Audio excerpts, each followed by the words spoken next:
ஆலய தெய்வம் சேனல் வாயிலாக நம்ம வந்து பல தகவல்கள் பார்த்துட்ருக்கோம். இதில் வந்துட்டு நிறைய பேருக்கு வந்து என்ன சொல்கிறோன்னா, உங்களுடைய பெயர் மாவட்டம் வந்து கமெண்ட் பாக்ஸில் உங்களுக்கான கேள்விகளை வந்து பதிவிடுங்க அப்படின்னு சொல்கிறோம்.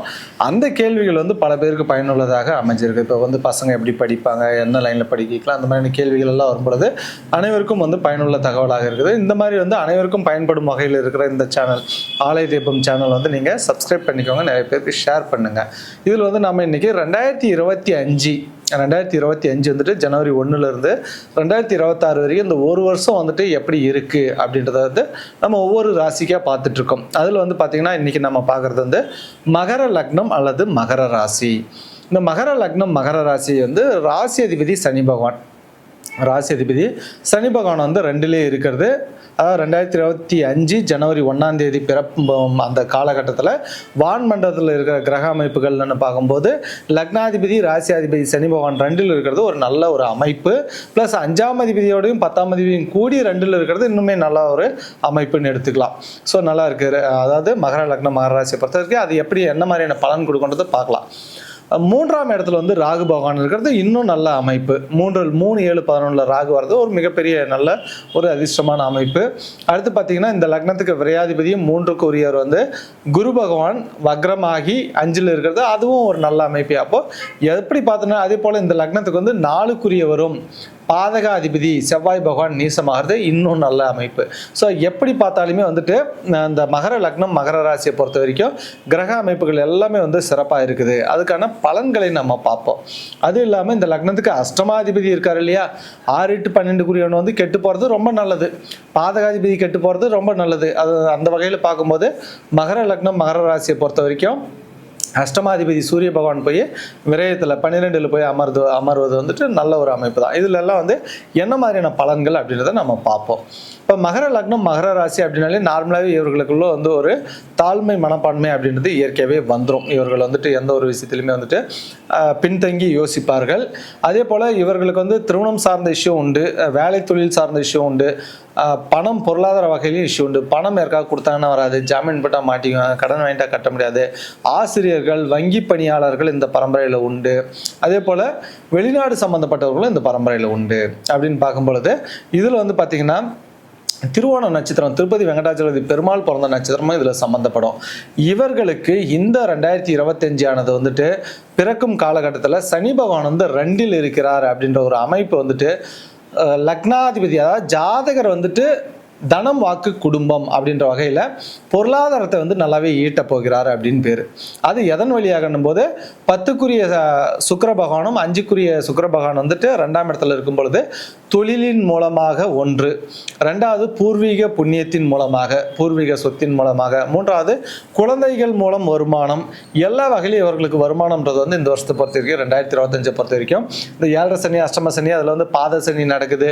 இதெல்லாம் விஷயமே கிடையாது. பாத சனி பாதகம் பண்ணாது அப்படின்றது ரூல்.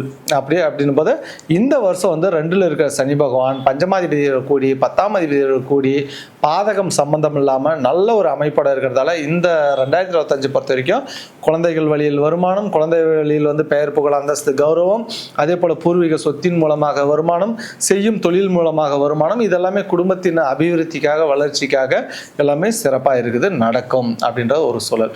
வேலை கிடைக்காதவங்களுக்கு இந்த வருஷம் வேலை கிடைச்சிரும் அப்படின்றது 2025 வந்து லக்னாதிபதி 2ல் அப்படின்னும் போது இளவயதில் திருமணம், அதாவது இளவயதில் வேலை தொழில் சம்பாதிக்க ஆரம்பிச்சிருவாங்கன்னு பேர். இளவயதிலே சம்பாதிக்க ஆரம்பிச்சிருவாங்கன்னு பேர்.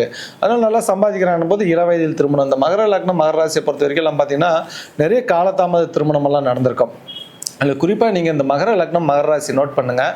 எப்பப்பெல்லாம் இந்த மகர லக்னக்காரன் மகர ராசிக்காரங்க வந்துட்டு அது ஆணாக இருக்கட்டும் பெண்ணாக இருக்கட்டும் அவங்களுடைய திருமணம் பண்ணும்போது திருமணத்தின் போது மழை பெய்யும். அதை நீங்கள் நோட் பண்ணணும்.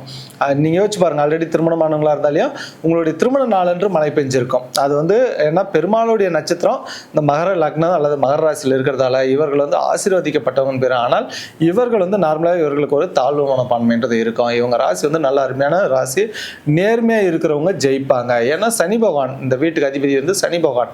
அப்போ நேர்மை மட்டும்தான் இங்கே வின் பண்ணும். அப்போ நேர்மையாக தொழில் செய்கிறவங்க வந்து 100% வந்து சக்ஸஸ் பண்ணுவாங்க. நல்ல ஒரு லக்னம் ராசி மகர லக்னம் மகர ராசி. அடுத்து 3ஆம் இடத்துல ராகு. 3 ரொம்ப அருமையான இடம். அதாவது 3, 6, 11 ராகு வந்து இந்த உபஜய ஸ்தானங்கள்னு சொல்லப்படுற இடங்கள் எல்லாம் இருக்கும் பொழுது, அதில் குறிப்பாக 3ல் இருக்கும்போது பார்த்தீங்கன்னா மிகப்பெரிய வெற்றியை கொடுப்பார் ராகு. அப்படிங்கும்போது ராகு திசை நடந்தால், ஒரு வேளை மகர லக்னமாகி ராசியாகி திருவோண நட்சத்திரமாக இருந்தால் கம்பல்சரி இப்போ வந்து ராகு திசையெல்லாம் நடக்கும். சந்திர திசை செவ்வாய் திசை முடிஞ்சு ராகு திசை நடக்கும். அப்போ ராகு திசை நடக்குதுன்னு போது இவர்களுக்கு மிகப்பெரிய வளர்ச்சியை கொடுக்கும், வெளிநாட்டு அமைப்பை கொடுக்கும். அதே போல் வேலை தொழில் வருமானம் அனைத்திலும் வந்து சிறந்து விளங்குவார்கள்.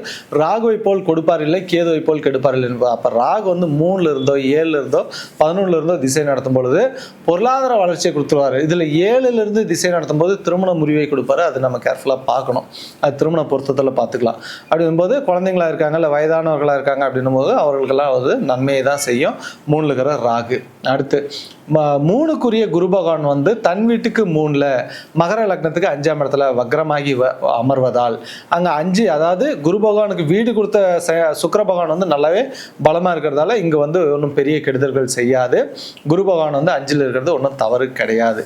அடுத்து பார்த்தீங்கன்னா 6க்கு அதே போல் 9க்குரியவர், 6க்கும் 9க்குரியவர் வந்து பார்த்தீங்கன்னா இந்த லக்னத்துக்கு புத பகவான். புதன் வந்துட்டு பாதகத்தில் போய் உட்கார்றாரு. 6ஆம் அதிபதி பாதகத்துக்கு போகிறது, பாதகாதிபதி 6க்கு போகிறதெல்லாம் நல்ல விஷயம்தான். இதில் என்ன, பாக்யாதிபதியாகி புதன் வந்து பாதகத்தில் உட்காரதால பாக்கியஸ்தானம் அப்படின்னு சொல்லப்படுற ஏதாவது பழைய சொத்துக்களில் வந்து ஏதாவது வில்லங்கள் வர்றதுக்கு, பாதகம் ஏற்படுறதுக்கு வாய்ப்புகள் அதிகம். அது ஒன்றும் நீங்கள் கவலைப்பட தேவையில்லை. ஏன்னா உங்களுக்கு லக்னாதிபதி ஸ்ட்ராங்கு, 9ஆம் அதிபதி பஞ்சமாதிபதி 10ஆம் அதிபதி எல்லாமே ஸ்ட்ராங்காக இருக்கிறதால இதை பற்றி நீங்கள் ஒரி பண்ணி தேவையில்லை. 6ஆம் அதிபதி பாதகத்தில் இருக்கிறது நல்ல விஷயம், 3ல் ராகு இருக்கிறது நல்ல விஷயம். அல்ல அனைத்து விஷயமே வந்து நல்லா இருக்குது. அதே போல் அஷ்டமாதிபதியும் போய் பார்த்தீங்கன்னா விரயத்தில் இருக்கிறது இன்னும் நல்ல விஷயம்தான். இந்த லக்னத்தை பொறுத்த வரைக்கும் அஷ்டமாதிபதி வந்து சூரிய பகவான் 6, 8, 12 போய் மறையிறது நல்ல விஷயம் தான். 12ல் மறைஞ்சிருக்காரு. அப்படின்னும் போது தேவையில்லாத பழிச்சொல் கட்ட பேர் அவமானங்கள் எல்லாமே வந்து உங்களுக்கு எதுவும் வராது, விபத்து கண்டங்கள் வராது. நல்ல ஒரு அமைப்பு. மகர லக்னம் மகர ராசியை பொறுத்த வரைக்கும் பாதக சனி எதுவும் தொந்தரவு கிடையாது. ஒன்று வடமேற்கு மேற்கு தென்மேற்கு, வடமேற்கு மேற்கு தென்மேற்கு இந்த பகுதியில் வந்து உங்கள் வீட்டில் வாஸ்து அப்படின்ற ஒரு விஷயத்தை வந்து செக் பண்ணிக்கிறது நல்லது. ஏன்னா வடமேற்கு மேற்கு தென்மேற்கு வந்துட்டு ஒன்று அந்த லவ் மேரேஜ் இன்டர்காஸ்ட் மாதிரி 2 கல்யாணத்தை குறிப்பிட்டதாகவோ, வேலை தொழில் நிரந்தரமாக அமையலன்றதோ, இல்லை வரக்கூடிய வருமானம் வந்து கையில் தங்கலை, நல்லா வருது சார் 2025 வந்து பொருளாதாரம் நல்லா வந்துச்சு ஆனால் கையில் தங்கலை அப்படின் போது இதெல்லாம் தென்மேற்கு இந்த பகுதியில் வந்து நீங்கள் வாஸ்து பார்த்துக்கிறது நல்லது. ஸோ அதை செக் பண்ணிக்கோங்க. இதில் இந்த மகர லக்னம் மகர ராசிக்கு ஒரே ஒரு ட்ராபேக் என்ன அப்படின்னு பார்க்கும்போது, இன்னொன்று, அதாவது பாதகாதிபதியும் வந்து செவ்வாய் பகவானும் நீசப்பட்டு உட்காரது நல்லது தான். பாதகாதிபதி நீசம், 6ஆம் அதிபதி பாதகஸ்தானத்தில், அஷ்டமாதிபதி பாதகத்தில், 3ல் ராகு, லக்னாதிபதி 2ல், பஞ்சமாதிபதி 10ஆம் அதிபதி 2ல் எல்லா அமைப்பும் நல்லா இருக்குது. இதில் ட்ராபேக்குன்னு ஒன்று பார்த்தோம்னா 7ல் வந்து நீசகிரகம் அமரக்கூடாது. மகர லக்னம் மகர ராசியை பொறுத்த வரைக்கும் 7ல் செவ்வாய் பகவான் வந்து வக்ரமாகி நீசமாகி உட்கார்றது 1, அமர்ந்த கிரகம்னு பேர். அதே போல் 7க்குரிய சந்திர பகவான் போய் விரயத்தில் உட்கார்றாரு அப்படின்னும் போது நீங்கள் இந்த இடத்துல வந்து திருமண வாழ்க்கை அப்படின்ற ஒரு விஷயத்தை மட்டும் கொஞ்சம் கூர்ந்து கவனிக்கணும். அவர்களுடைய சுய ஜாதகத்தை பரிசோதனை பண்ணிக்கிறது நல்லது. கோச்சார பலனை வச்சுமே முடிவு பண்ணிட முடியாது. சுய ஜாதகத்தில் வந்துட்டு உங்களுடைய ஜாதகத்தை நீங்கள் பரிசோதனை பண்ணிக்கோங்க ஒரு டைமு, அருகில் உள்ள ஜோதிடரிடம் காட்டி. அப்போது வாஸ்து வந்து வடமேற்கு மேற்கு தென்மேற்கு செக் பண்ணிக்கோங்க. 2வது 7க்குரியவரும் 7ல் வந்து நீசகிரகம் உட்காருது, 7க்குரியவர் போய் விரயத்தில் உட்காருது. இது ஒன்று மட்டும்தான் ட்ராபேக்கை தவிர வேறு எந்த ஒரு குறைபாடும் உங்களுக்கு கிடையாது. இந்த 2025 பொறுத்த வரைக்கும் மகர லக்னம் மகர ராசி நல்லா 90 மார்க் வாங்கி நல்ல ஒரு சிறப்பான அமைப்பிலே இருக்குது. இல்லை சார் எனக்கு வந்துட்டு இந்த மாதிரியான அமைப்பு இல்லை அப்படின்றவங்களுக்கு வந்து அவர்களுடைய திசா புத்தியை வந்து ஆய்வு பண்ணிக்கிறது நல்லது. ஏன்னா லக்னத்தில் இருக்கிற நட்சத்திரத்துடைய கிரகங்களின் திசை நடக்கும்போது அல்லது 7ல் இருக்கும் கிரகத்துடைய திசை நடக்கும்போது அவர்களுக்கு சரியான அமைப்பை கொடுக்காது. அல்லது சுய திசை சுய புத்தி வந்து பாதிப்பை தந்தாலும் அடுத்தடுத்து வர்ற புத்திகள் வந்து நல்ல பலன்களே கொடுத்துரும். அப்போ மகர லக்னம் மகர ராசின்றது வந்துட்டு இந்த 2025 பொறுத்த வரைக்கும் சிறப்பான அமோகமாக இருப்பீங்க. உங்களுக்கான வழிபடும் தெய்வங்கள் அப்படின்னு பார்க்கும்போது ரங்கநாதர், ஸ்ரீரங்க ரங்கநாத பெருமாளை வழிபட்டு வரலாம், விநாயகரை வழிபட்டு வரலாம், அதே போல் காலபைரவரை வழிபட்டு வரலாம். இது 3 பேரையும் வழிபட்டுவாங்க. கோச்சார அமைப்பில் 7ல் வந்து செவ்வாய் நீசப்பட்டு உட்கார்றதால முருக பெருமானை வந்து வழிபட்டு வர்றது உங்களுக்கு மிகப்பெரிய வளர்ச்சியை கொடுக்கும்.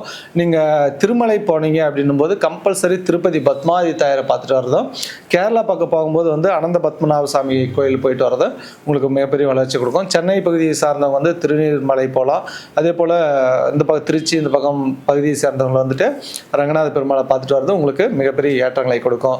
அப்போ இந்த வருடம் 2025 வந்து மகர லக்னம் மகர ராசிக்காரங்களுக்கு வந்து நல்லா பயன்படுத்திக்கோங்க. இந்த வருடம் உங்களுக்கு மிகப்பெரிய வளர்ச்சியை கொடுக்க போகிறது. மேலும் இது போன்ற நம்மளுடைய நல்ல தகவல்கள் வந்து உங்களுக்கு வேணும் கிடைக்கணும் அப்படின்ற பட்சத்தில் நம்மளுடைய இந்த ஆலய தீபம் சேனலை வந்து சப்ஸ்கிரைப் பண்ணிக்கோங்க. மிகப்பெரிய வளர்ச்சி வெற்றி அடைய என்னுடைய வாழ்த்துக்கள். நன்றிங்க.